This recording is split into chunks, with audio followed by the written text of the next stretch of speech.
Hi friends, అందరికీ good morning. మీరు చూస్తున్నారు money junction Telugu YouTube channel. Friends, ఈ రోజు ఈ వీడియోలో మనం బజాజ్ ఫైనాన్స్ వాళ్ళు పర్సనల్ లోన్ అయితే ఇవ్వడం జరుగుతుంది. అప్ టు 40 lakhs వరకు అయితే మనకు లోన్ ఇవ్వడం జరుగుతుంది. 40 lakhs అంటే మ్యాక్సిమం 40 lakhs అనమాట. మీకు 2 lakhs కావాలంటే 2 lakhs, 3 lakhs కావాలంటే 3 lakhs, లేదా 10 lakhs కావాలంటే 10 lakhs, అప్ టు 40 lakhs వరకు అయితే మీకు లోన్ ఇవ్వడం జరుగుతుంది.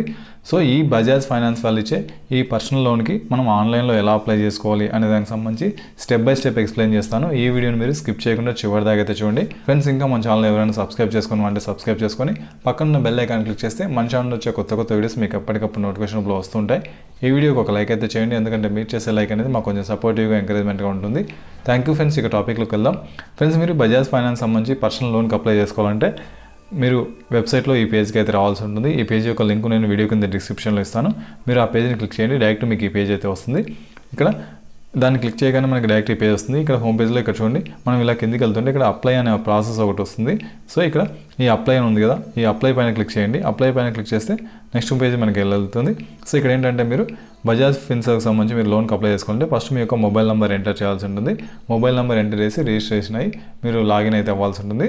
సో ఫస్ట్ మీ యొక్క మొబైల్ నెంబర్ ఎంటర్ చేయండి. మొబైల్ నెంబర్ ఎంటర్ చేసి ఇక్కడ టిక్ బాక్స్ ఆల్రెడీ టిక్లో ఉంటుంది. ఇక్కడ గెట్ ఓటీపీ పైన క్లిక్ చేయండి. మీరు గెట్ ఓటీపీ పైన క్లిక్ చేయగానే నెక్స్ట్ మనకి ఇలా వస్తుందన్నమాట. మీ యొక్క మొబైల్ నెంబర్ ఇక్కడ చూపిస్తుంది. ఆ నెంబర్కి ఒక ఓటీపీ వచ్చి ఉంటుంది. ఆ ఓటీపీని మీరు ఇక్కడ ఎంటర్ చేసి ఇక్కడ సబ్మిట్ బటన్ పై క్లిక్ చేస్తే మనకు నెక్స్ట్ పేజ్కి అయితే వెళ్తుంది. నెక్స్ట్ ఇక్కడ మనకి కొన్ని స్టెప్స్ అయితే ఉంటాయి. పర్సనల్ డీటెయిల్స్ అనేసి, ఎంప్లాయ్మెంట్ డీటెయిల్స్ అనేసి, ఇన్కమ్ డీటెయిల్స్ అనేసి, బ్యాంక్ డీటెయిల్స్, వెరిఫికేషన్ ఇలా ఉంటుంది. సో మనం ఒక్కొక్క స్టెప్ని అయితే కంప్లీట్ చేయాల్సి ఉంటుంది. సో ఫస్ట్ మనం పర్సనల్ డీటెయిల్స్ అయితే ఎంటర్ చేద్దాం. సో ఇక్కడ పర్సనల్ డీటెయిల్స్లో ఫస్ట్ మీ యొక్క ఫుల్ నేమ్ ఇక్కడ రాయాలి. తర్వాత మీరు జెండర్ సెలెక్ట్ చేసుకోవాలి, మేలా, ఫీమేలా, ట్రాన్స్జెండర్ అని. తర్వాత డేట్ ఆఫ్ బర్త్ ఇక్కడ ఎంటర్ చేయాలి. తర్వాత మీ యొక్క పాన్ కార్డ్ నెంబర్ ఇక్కడ ఎంటర్ చేయండి. తర్వాత మీరు ఎంప్లాయ్మెంట్ టైప్ అయితే సెలెక్ట్ చేసుకోవాల్సి ఉంటుంది. సాలరీడ్, సెల్ఫ్ ఎంప్లాయిడ్ అనేసి. ఎంప్లాయ్మెంట్ టైప్లో సాలరీడ్ అని సెలెక్ట్ చేసుకున్నాం అనుకోండి, మీకు నెట్ మంత్లీ సాలరీ ఎంత వస్తుంది, మీ యొక్క పిన్ కోడ్ ఏంటి, ఏరియా పిన్ కోడ్, తర్వాత మీ యొక్క సిటీ ఏంటి, మీ యొక్క పిన్ కోడ్ మీరు ఎక్కడ ఉంటారనే దానికి సంబంధించిన పిన్ కోడ్ అయితే ఎంటర్ చేయాల్సి ఉంటుంది.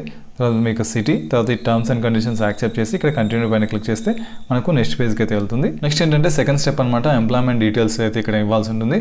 సో మీ యొక్క కంపెనీ నేమ్ ఏంటి అనేది ఇక్కడ కంపెనీ నేమ్ రాయాల్సి ఉంటుంది. తర్వాత కంపెనీ టైప్ గవర్నమెంటా, ప్రైవేటా, లిమిటెడ్ కంపెనీ, ఇలా ఈ కంపెనీ టైప్ అయితే సెలెక్ట్ చేసుకోవాల్సి ఉంటుంది. తర్వాత జాబ్ ప్రొఫైల్ ఏంటి, మీరు ఏ జాబ్ చేస్తున్నారు, అంటే మీరు అసిస్టెంట్గా చేస్తున్నారా, మేనేజర్గా చేస్తున్నారా, మీ యొక్క జాబ్ ప్రొఫైల్ ఏంటి అనేది ఇక్కడ రాయాలి. తర్వాత వర్క్ ఈమెయిల్ ఐడి, మీ యొక్క ఆఫీస్ సంబంధించిన ఈమెయిల్ ఐడి ఉంటుంది కదా, దాన్ని అయితే ఎంటర్ చేయాల్సి ఉంటుంది. తర్వాత టోటల్ ఎక్స్పీరియన్స్, మీరు ఎన్ని సంవత్సరాల నుంచి పనిచేస్తున్నారు, ఎన్ని నెలల నుంచి పనిచేస్తున్నారు అనేది ఇక్కడ రాయాల్సి ఉంటుంది. ఇలా కిందకి వెళ్ళామనుకోండి. తర్వాత ఏంటంటే your total monthly loans, EMIs ఏమైనా ఉన్నాయంటే ఆల్రెడీ మీరు ఏమైనా లోన్స్ తీసుకున్నారా, తీసుకుంటే మీరు నెల మీకు ఎంత అమౌంట్ కడుతున్నారు ఈఎంఐస్ కింద అనేసి ఇక్కడ అమౌంట్ అయితే ఎంటర్ చేయాల్సి ఉంటుంది. సో ఈ డీటెయిల్స్ అన్ని ఎంటర్ చేసిన తర్వాత ఇక్కడ కంటిన్యూ పైన క్లిక్ చేస్తే మనకు నెక్స్ట్ పేజ్కి అయితే వెళ్తుంది. నెక్స్ట్ మనకి ఇలా చూపిస్తుంది ఎంప్లాయ్మెంట్ డీటెయిల్స్ సంబంధించి అకౌంట్ వెరిఫికేషన్ ఇన్ ప్రోగ్రెస్ అనేసి. So please do not refresh or go back అని చెప్తుంది. ప్రాసెస్ అవుతుంది. ప్రాసెస్ అయిన తర్వాత ఆటోమేటిక్గా మనకు నెక్స్ట్ పేజ్కి అయితే వెళ్తుంది. నెక్స్ట్ ఏంటంటే మనకు ఇన్కమ్ వెరిఫికేషన్ అయితే ఉంటుంది. ఈ ఇన్కమ్ వెరిఫికేషన్లో మనకు 3 స్టెప్స్ అయితే ఉంటాయి. ఫస్ట్ మీ యొక్క బ్యాంక్ అకౌంట్ సెలెక్ట్ చేసుకోవాల్సి ఉంటుంది, మీరు ఏ బ్యాంకు శాలరీ అకౌంట్ అనేది. తర్వాత మీ యొక్క బ్యాంక్ అకౌంట్ను లింక్ చేయాల్సి ఉంటుంది, bank account number, IFSC code వేసి. తర్వాత ఇక్కడ మీ యొక్క బ్యాంక్ స్టేట్మెంట్ అయితే ఇవ్వాల్సి ఉంటుంది. సో ఇది ఇన్కమ్ వెరిఫికేషన్కి సంబంధించిన స్టెప్స్ అనమాట. ఇక్కడ కంటిన్యూ పైన క్లిక్ చేయండి, నెక్స్ట్ పేజ్కి అయితే వెళ్తుంది. నెక్స్ట్ మనకి ఇలా చూపిస్తుంది, మీ యొక్క బ్యాంక్ని అయితే సెలెక్ట్ చేసుకోవాల్సి ఉంటుంది. సో మీ యొక్క బ్యాంక్ ఏంటి, హెచ్డిఎఫ్సినా, ఐసిఐసిఐ, లేదా ఇక్కడ కనపడకపోతే ఇక్కడ సర్చ్ బార్లో మీ యొక్క బ్యాంక్ నేమ్ సెర్చ్ చేసి ఆ బ్యాంక్ని అయితే సెలెక్ట్ చేసుకొని ఇక్కడ కంటిన్యూ పైన క్లిక్ చేస్తే నెక్స్ట్ పేజ్కి అయితే వెళ్తుంది. మన మొబైల్ నెంబర్కి ఒక ఓటీపీ వస్తుంది. ఆ ఓటీపీ ఎంటర్ చేసి నెక్స్ట్ ప్రొసీడ్ పైన క్లిక్ చేస్తే మనకు నెక్స్ట్ పేజ్కి అయితే వెళ్తుంది. నెక్స్ట్ మనకి ఇలా చూపిస్తుంది ఇన్కమ్ వెరిఫికేషన్ అనేసి అకౌంట్ డిస్కవరీ కింద మనకు మన యొక్క బ్యాంక్ ఇక్కడ చూపిస్తుంది. సో ఇక్కడ గెట్ ఓటీపీ పైన క్లిక్ చేయండి, నెక్స్ట్ పేజ్కి అయితే వెళ్తుంది. ఒకవేళ ఈ బ్యాంక్ కాదనుకోండి, వేరే బ్యాంక్ అనుకోండి, వేరే మొబైల్ నెంబర్ ఎంటర్ చేయాలంటే ఇక్కడ క్లిక్ హియర్ చేసి మీరు మార్చుకోవచ్చు. సో లేదు ఇదే అనుకుంటే ఇక్కడ గెట్ ఓటీపీ పైన క్లిక్ చేయండి, నెక్స్ట్ పేజ్కి అయితే వెళ్తుంది.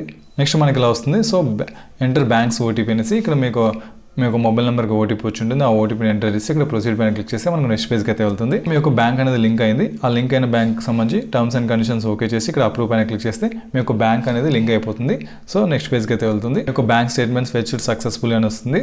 So thank you for your patience అని వస్తుంది. ఇది ప్రాసెస్ అయిన తర్వాత ఆటోమేటిక్గా మనకు నెక్స్ట్ పేజ్కి అయితే వెళ్తుంది. నెక్స్ట్ ఆఫీస్ అడ్రస్ అయితే ఇవ్వాల్సి ఉంటుంది. ఆఫీస్ అడ్రస్ సంబంధించి మీ యొక్క ఆఫీస్ సంబంధించిన అడ్రస్, అది ఏ ఏరియాలో ఉంది, ఏ విలేజ్లో, ఏ స్ట్రీట్లో ఉంది, దానికి ల్యాండ్ మార్క్ ఏంటి, దాని యొక్క పిన్ కోడ్ ఏంటి, అలా కిందకి వెళ్ళామనుకోండి. పిన్ కోడ్ తర్వాత అదేవిధంగా సిటీ ఎంటర్ చేసి ఇక్కడ కంటిన్యూ పైన క్లిక్ చేస్తే మీ యొక్క ఆఫీస్ అడ్రస్ సంబంధించిన స్టెప్ అయితే కంప్లీట్ అయిపోతుంది. నెక్స్ట్ పేజ్కి అయితే వెళ్తుంది. నెక్స్ట్ ఇలా చూపిస్తుంది great news, you have upgraded offer అనేసి. 8 lakhs అనేసి ఇక్కడ చూపిస్తుంది 60 monthsకి మీకు 8 lakhs అయితే ఇవ్వడం జరుగుతుంది అనేసి.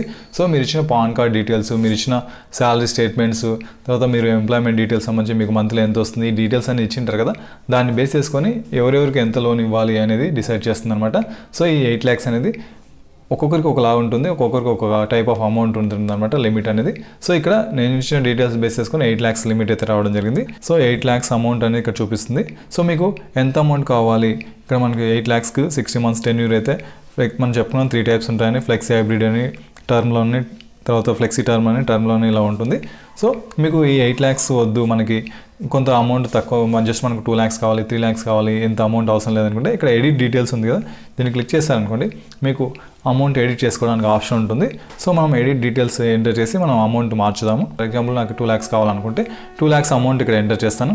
తర్వాత ఇక్కడ లోన్ టెన్యూర్ సెలెక్ట్ చేసుకోవచ్చు, 60 months, 48 months, 36 months అనేది మీరు లోన్ టెన్యూర్ అయితే సెలెక్ట్ చేసుకోవాల్సి ఉంటుంది. ఒకవేళ నేను 60 months సెలెక్ట్ చేసుకున్నాను అనుకోండి, ఇనిషియల్గా 12 months టెన్యూర్ ఉంటుంది, తర్వాత 48 months తర్వాత ఉంటుంది. సో ఇనిషియల్ 12 monthsకి ఒక టైప్ ఆఫ్ ఈఎంఐ ఉంటుంది, తర్వాత 48 monthsకి ఒక టైప్ ఆఫ్ ఈఎంఐ ఉంటుంది. ఎందుకంటే ఇనిషియల్ టెన్యూర్ 12 monthsకి తక్కువ ఈఎంఐ ఉంటుంది, సో తక్కువ మీరు అమౌంట్ తక్కువ కట్టుకోవచ్చు. సో ఇక్కడ లోన్ సమ్మరీ చూపిస్తుంది. సో మీరు లోన్ అమౌంట్ ఎంత రిక్వెస్ట్ చేస్తారు, దానికి ప్రాసెసింగ్ ఫీజు ఎంత ఉంటుంది, ఒకవేళ మీరు ఫైనాన్షియల్ సంబంధించి డీటెయిల్ రిపోర్ట్ కావాలనుకోండి, ఫిట్నెస్ సర్టిఫికేట్ మీకు ఎక్స్ట్రా ఛార్జెస్ అయితే పడతాయి, లేదా ఫిట్నెస్ రిపోర్ట్ కావాలనుకోండి 2000 పడుతుంది. సో ఇది కావాలంటే మీరు టిక్ బాక్స్ టిక్ చేస్తే మీకు ఎక్స్ట్రా ఛార్జెస్ పడతాయి, లేదనుకుంటే అవసరం లేదు, టిక్ చేయాల్సిన అవసరం లేదు. సో టోటల్గా మీకు వచ్చే అమౌంట్ వచ్చేసి 2,05,650 రూపాయలు అనమాట దీనికి. సో మనకు వచ్చిన అమౌంట్లో ప్రాసెసింగ్ ఫీజు పోతుంది, స్టాంప్ డ్యూటీ ఏం లేదు, తర్వాత ప్రీ ఈఎంఐ ఇంట్రెస్ట్ ఉంటుంది, ఇదైతే తీసేస్తారన్నమాట. సో టోటల్గా మీకు 7,827 రూపాయలు కటింగ్స్ పోను, మీకు టోటల్గా చేతికి వచ్చే అమౌంట్ వచ్చేసి 1,97,829 రూపాయలు అనమాట. అంటే మనకు ఫైనల్గా సమ్మరీ చూపిస్తుంది, అంటే మనం ఎంత అమౌంట్ సెలెక్ట్ చేసుకున్నాం 2 lakhs, తర్వాత మనం ఏ టైప్ ఆఫ్ లోన్ తీసుకున్నాం, ఫ్లెక్సీ హైబ్రిడ్ వేరియంట్, తర్వాత ఇనీషియల్ టెన్యూరు, తర్వాత సబ్సిక్వెంట్ టెన్యూర్ అని చెప్పుకున్నాం కదా మన ఫ్లెక్సీ హైబ్రిడ్లో. సో 12 months, ఫస్ట్ 12 monthsకి ఏమో 3,145 రూపాయలు పడుతుంది, తర్వాత 48 monthsకి ఏమో నెల మీకు 6,159 రూపాయలు పడుతుంది. మనకి ఇక్కడ వడ్డీ రేట్ వచ్చేసి 18% ఉంటుంది. ఇక్కడ నెక్స్ట్ ఈఎంఐ డ్యూ డేట్ ఎప్పుడు అనేది ఇలా డీటెయిల్స్ అయితే చూపిస్తుంది. ఇదంతా మీకు ఓకే అనుకుంటే ఇక్కడ కింద కంటిన్యూ ఉంటుంది, కంటిన్యూ పైన క్లిక్ చేస్తే మనకు నెక్స్ట్ పేజ్కి అయితే వెళ్తుంది. నెక్స్ట్ మనం కేవైసీ ప్రాసెస్ అయితే చేయాల్సి ఉంటుంది. సో ఇక్కడ ఏంటంటే మనం డిజిలాకర్ కంటిన్యూ పైన క్లిక్ చేయండి, ఇక్కడ మనకి స్టెప్స్ అయితే ఇవ్వడం జరిగింది, కంటిన్యూ పైన క్లిక్ చేయండి. తర్వాత మీ యొక్క ఆధార్ కార్డ్ నెంబర్ కానీ ఆధార్ కార్డ్ నెంబర్ ఎంటర్ చేసి ఓటీపీ వెరిఫికేషన్ చేయండి, ప్రాసెస్ కంప్లీట్ అయిపోతుంది అనేసి ఇక్కడ స్టెప్స్ అయితే ఇవ్వడం జరిగింది. సో ఈ టిక్ బాక్స్ టిక్ చేసి ఇక్కడ కంటిన్యూ పైన క్లిక్ చేయండి, నెక్స్ట్ పేజ్కి అయితే వెళ్తుంది. నెక్స్ట్ మనకి ఇలా చూపిస్తుంది సైన్ అప్ అనేసి, మీ యొక్క Aadhaar card 12 digit Aadhaar card number ఇక్కడ ఎంటర్ చేయండి, ఎంటర్ చేసిన తర్వాత నెక్స్ట్ పైన క్లిక్ చేస్తే నెక్స్ట్ పేజ్కి అయితే వెళ్తుంది. ఒక మొబైల్ నెంబర్, ఆధార్తో లింక్ అయిన మొబైల్ నెంబర్కి ఒక ఓటీపీ వస్తుంది, ఆ ఓటీపీని మీరు ఇక్కడ వెరిఫై చేయాల్సి ఉంటుంది. ఆ ఓటీపీని ఇక్కడ ఎంటర్ చేసి సబ్మిట్ పైన క్లిక్ చేస్తే మనకు నెక్స్ట్ పేజ్కి అయితే వెళ్తుంది. నెక్స్ట్ ఇక్కడ మనకు కేవైసీ డీటెయిల్స్ అయితే చూపిస్తుంది. ఇక్కడ ఇందాక మనం ఇచ్చిన కేవైసీ, మన యొక్క నేమ్ ఏంటి, ఆధార్ నెంబర్ ఏంటి, డేట్ ఆఫ్ బర్త్ ఏంటి, అడ్రస్ ఏంటి, డీటెయిల్స్ అయితే చూపిస్తుంది. ఏంటంటే మీరు ఇచ్చిన అడ్రస్ ఇక్కడ కరెంట్ అడ్రస్ సేమ్ అయితే, ఇక్కడ కన్ఫర్మ్ అయితే సేమ్ ఉంటే ఇక్కడ ఎస్ క్లిక్ చేయండి. తర్వాత అడిషనల్ డీటెయిల్స్ ఇక్కడ మీ యొక్క ఫాదర్ నేమ్ లేదా మదర్ నేమ్ లేదా స్పౌస్ నేమ్ ఇక్కడ రాయాల్సి ఉంటుంది. తర్వాత ఇక్కడ ఎంటర్ చేసిన నేమ్ అయితే రిలేషన్షిప్ ఏంటి, ఇక్కడ ఫర్ ఎగ్జాంపుల్ మీ భార్య పేరు రాస్తారనుకోండి, ఇక్కడ మీరు స్పౌస్ అని రాయండి. సో లేదా మీ యొక్క ఫాదర్ పేరు రాస్తే ఇక్కడ ఫాదర్ అని మీ యొక్క రిలేషన్షిప్ సెలెక్ట్ చేసుకోండి. తర్వాత ఇక్కడ కంటిన్యూ పైన క్లిక్ చేస్తే మనకు నెక్స్ట్ పేజ్కి అయితే వెళ్తుంది. నెక్స్ట్ కేవైసీ వెరిఫికేషన్ అయిన తర్వాత next bank account verification process అయితే ఉంటుంది. ఇక్కడ మీ యొక్క బ్యాంక్ అకౌంట్ని వెరిఫై చేయాల్సి ఉంటుంది. ఇక్కడ యాడ్ బ్యాంక్ అకౌంట్ అనేసి ఇక్కడ ఉంటుంది, మీ యొక్క బ్యాంక్ అకౌంట్ డీటెయిల్స్ అయితే ఎంటర్ చేయాల్సి ఉంటుంది. ఎంటర్ చేసిన వెంటనే వెరిఫై అయితే ఒక 1 రూపీ మీకు వెరిఫికేషన్ కోసం 1 రూపీ పంపించడం జరుగుతుంది. సో ఇక్కడ యాడ్ బ్యాంక్ అకౌంట్ పైన క్లిక్ చేయండి. యాడ్ బ్యాంక్ అకౌంట్ పైన క్లిక్ చేయగానే నెక్స్ట్ మనకి ఇలా చూపిస్తుంది బ్యాంక్ అకౌంట్ వెరిఫికేషన్ అనేసి. ఇక్కడ అకౌంట్ హోల్డర్ నేమ్ అనేది ఆల్రెడీ చూపిస్తుంది. తర్వాత మీ యొక్క ఐఎఫ్ఎస్సి కోడ్ ఇక్కడ ఎంటర్ చేయాల్సి ఉంటుంది. తర్వాత మీ యొక్క అకౌంట్ నెంబర్ ఇక్కడ ఎంటర్ చేయాలి. అకౌంట్ టైప్ సెలెక్ట్ చేసుకోవాల్సి ఉంటుంది, సేవింగ్సా, కరెంటా, శాలరీ అనేసి. సో ఈ డీటెయిల్స్ బ్యాంక్ అకౌంట్ డీటెయిల్స్ ఇచ్చి ఇక్కడ కంటిన్యూ పైన క్లిక్ చేయాల్సి ఉంది. నెక్స్ట్ మనకి ఇలా చూపిస్తుంది బ్యాంక్ అకౌంట్ వెరిఫైడ్ సక్సెస్ఫుల్ అనేసి. ఇందాక మీ ఇచ్చిన డీటెయిల్స్ అయితే ఉన్నాయి కదా, so mandate details, account holder name, IFSC code, account number, account type, ఈ డీటెయిల్స్ అయితే చూపిస్తుంది. చూపించిన తర్వాత ఆటోమేటిక్గా ఇది ప్రాసెస్ అయిన తర్వాత నెక్స్ట్ పేజ్కి అయితే వెళ్తుంది. సో నెక్స్ట్ ఇలా చూపిస్తుంది అప్లికేషన్ సబ్మిటెడ్ అనేసి. So confirmation detail will be send to అనేసి ఇక్కడ ఇందాక మీరు ఇచ్చిన మొబైల్ నెంబర్ ఏదైతుందో ఆ నెంబర్కి చూపిస్తుంది అనమాట. సో నెక్స్ట్ ఒక 60 minutesలో ఈ లోన్ అప్లికేషన్ ప్రాసెస్ అనేది కంప్లీట్ అయిపోతుంది. వాళ్ళ రిప్రజెంటేటివ్ ఎవరైతే ఉంటారో వాళ్ళు మీకు కాల్ చేయడం జరుగుతుంది. కాల్ చేసిన తర్వాత ఆ డీటెయిల్స్ మీ దగ్గర అన్ని కలెక్ట్ చేసుకున్న తర్వాత ఈ ప్రాసెస్ అనేది కంప్లీట్ అయిపోతుంది. మీరు లోన్ అప్లై చేయగానే నెక్స్ట్ వాళ్ళు రిప్రజెంటేటివ్ కాల్ చేస్తారు. కాల్ చేసిన తర్వాత మీకు డాక్యుమెంట్ వెరిఫికేషన్ ప్రాసెస్ అయితే ఉంటుంది. డాక్యుమెంట్ వెరిఫికేషన్ స్టెప్ ఉంటుంది. తర్వాత క్రెడిట్ ఎలిజిబిలిటీ చెక్ చేస్తారు. తర్వాత ఈ మ్యాండేట్ రిజిస్ట్రేషన్ మీకు ఆటోమేటిక్గా మంత్లీ రీపేమెంట్ అయితే ఉంటుంది కదా, ఆటోమేటిక్ కట్ అవ్వడానికి ఈ మ్యాండేట్ రిజిస్ట్రేషన్ ప్రాసెస్ ఉంటుంది. తర్వాత అగ్రిమెంట్ ఉంటుంది. అగ్రిమెంట్ ఓటీపీ ద్వారా ద్వారా వెరిఫై చేయాల్సి ఉంటుంది. తర్వాత మీకు లోన్ అమౌంట్ అయితే డిస్ట్రిబ్యూట్ చేయడం జరుగుతుంది. ఈ స్టెప్స్ అయితే ఉంటాయి. సో మీరు అప్లికేషన్ ప్రాసెస్ అనేది కంప్లీట్ చేస్తారు.